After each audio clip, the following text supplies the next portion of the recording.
जय राम जी की भक्तों, गुरुदेव के चरणों में प्रणाम। प्रश्न आया है कि मनुष्य का अगला जन्म कैसे तय होता है। इसको हम एक कहानी के रूप में समझेंगे। जैसी वासना वैसा जन्म। वासना पशु जैसी, पशु का जन्म। वासना मनुष्य जैसी, मनुष्य का जन्म। एक समय की बात है, एक प्राचीन नगर में एक अज्ञानी संत रहते थे। लोग दूर दूर से उनके पास जीवन और जन्म मरण के रहस्य जानने आते थे। एक दिन उनके पास दो शिष्य आए, मोहन और रघु। दोनों ने संत से पूछा, गुरुदेव, क्या सचमुच मनुष्य की वासना, इच्छाएं और प्रवृत्तियां उसके अगले जन्म को तय करती है? संत मुस्कुराए और बोले, तुम्हें एक कहानी सुनाता हूं, राजा और उसके दो सेवकों की कहानी। बहुत समय पहले एक राजा था।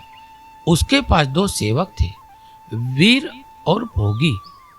पहला सेवक भोगी। भोगी का मन हमेशा इंद्रिय सुखों में लगा रहता था। उसे केवल खाने पीने की चिंता रहती थी।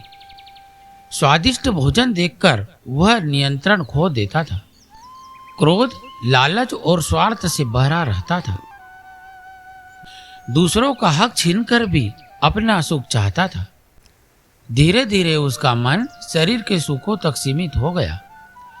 उसे न धर्म में रुचि, न ज्ञान में, न करुणा में। जब उसकी मृत्यु हुई, उसके मन में अंतिम विचार यह था कि क्या मुझे हमेशा स्वादिष्ट भोजन मिलता रहेगा? उसकी चेतना उसी वासना में डूबी हुई थी। संत बोले,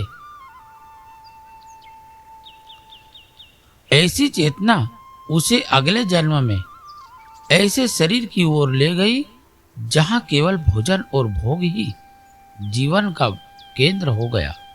वह अगले जन्म में एक पशु बन गया जो केवल खाने और इंद्रिय सुखों में जीता था। दूसरा सेवक वीर। वीर का स्वभाव अलग था। वह दूसरों की सेवा करता, सत्य बोलता, आत्म संयम रखता, ज्ञान और करुणा में आनंद पाता। उसे भोजन से भी अधिक संतोष दूसरों की सहायता से मिलता था। उसका मन धीरे धीरे शांत, विवेकपूर्ण और मानवता से भरा हो गया। जब उसकी मृत्यु हुई, उसके मन में अंतिम भावना थी, मैं फिर जन्म लेकर लोगों का भला करूं। ऐसी शुद्ध वासना ने उसे पुनः मनुष्य बना दिया और वह अगले जीवन में एक ज्ञानी और दयालु व्यक्ति बना। कहानी समाप्त करके संत ने अपने शिष्यों से कहा, मनुष्य जैसा सोचता है वैसा बनता है। वासना ही मन की दिशा है और मन की दिशा ही जन्म की दिशा है। उन्होंने समझाया, पशु जैसी वासनाएं केवल भोग, क्रोध, हिंसा, लालच, चेतना नीचे की ओर जाती है। मानव जैसी वासनाएं प्रेम, करुणा, ज्ञान, सेवा, चेतना ऊपर की ओर उठती है। देवी वासनाएं त्याग, आत्मज्ञान, ईश्वर प्रेम, जन्म मरण से मुक्ति की ओर ले जाती है। मन मृत्यु के समय जहां आसक्त होता है, वहीं उसकी अगली यात्रा का मार्ग बनता है। कहानी का संदेश, मनुष्य का अगला जन्म उसकी वासनाओं से बनता है। वासना केवल इच्छा नहीं, जीवन की दिशा है। जैसा मन वैसा कर्म, जैसा कर्म वैसा मन।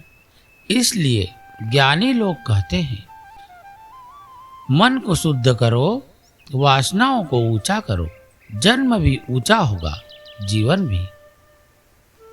यह कहानी से हमें समझ में आता है कि जैसी वासना वैसा अगला जन्म। वासनाएं पशु जैसी, अगला जन्म पशु का। वासनाएं मनुष्य जैसी, अगला जन्म मनुष्य का। इसलिए हमें सत्संग, भजन, पूजन इत्यादि शास्त्रीय कर्म करने चाहिए और सदा हमें गुरु के आदेश में रहना चाहिए और नाम स्मरण निरंतर करते रहना चाहिए। जय राम जी की।